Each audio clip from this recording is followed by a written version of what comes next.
Viongozi wa eneo la magharibi wamemkashifu waziri wa Biashara Moses Kuria kwa kuwatishia wakulima kuuza mahindi yao katika kipindi cha siku 3 kabla ya baraza la mawaziri kufanya uamuzi kuhusu kuagizwa kwa mahindi kutoka mataifa ya nje.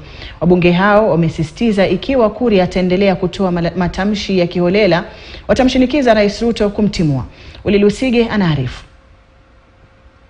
Viongozi kutoka eneo la magharibi kwa mara ya kwanza wameamua kuweka tofauti zao za kisiasa kando na kuzungumza kwa kauli moja, wakiitaka serikali kufutilia mbali mpango wa kuagiza mahindi kutoka mataifa ya nje, wakidai ni njama ya watu kadhaa kufaidi na kuwaumiza wakulima wa mahindi kutoka bonde la Ufa na magharibi. Each member of the committee agreed with us that it was very wrong timing.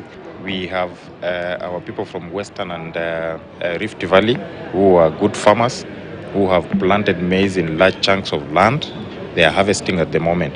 Wakimtaka waziri wa Biashara Moses Kuria kufutilia mbali ilani yake ya kuwataka wakulima wa mahindi kuuza mahindi yao katika kipindi cha saa 72 kabla ya baraza la mawaziri kufanya uamuzi kuhusu kuagizwa kwa mahindi kutoka nje. Najua wengi wenu mmeuza mahindi.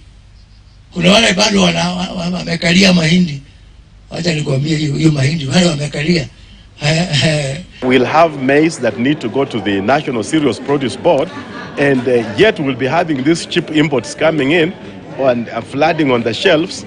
That's not right. That's killing. Wakisema ikiwa Kuria hata sita na mpango huo, watatia sahihi zao kwenye hoja ya kumtimua Kuria kama waziri iliyoanzishwa na mbunge wa Pokot Kusini David Kosing. I would want to urge every member of ODM, every person who is in National Assembly, who is a member of the National Assembly. This is not even about ODM or political parties, because this food is not going to be sold to people of ODM only. Ila wapo wanaotaka mjadala huo kuwepo, ila viongozi wafanye makubaliano yatakayozifaa pande zote mbili za wakulima na serikali. Those who are talking are leaders. We give them that political space, let them talk. That is what they fought for. And even you in the press, if you have something, please say. Don't keep quiet. Katika bonde la Ufa, viongozi wakiwa wamegawanyika kuunga mkono hoja ya wakulima kuuza mahindi yao katika kipindi cha siku 3 au la. When our leaders are split in opinion in matters that are sensitive as farming and food baskets, then that one brings a question of do they really have the goodwill for the common people? Eneo la magharibi likiwa la pili nchini miongoni mwa maeneo yanayozalisha mahindi kwa wingi, kaunti ya Bungoma ikiwa ya 3 nchini kwa kuzalisha magunia milioni 3.5 nyuma ya Uasin Gishu inayozalisha magunia milioni 3.6 na Trans Nzoia inayozalisha mahindi magunia milioni 4.7, Kakamega ikiwa ya 6 kwenye orodha ya 10 bora.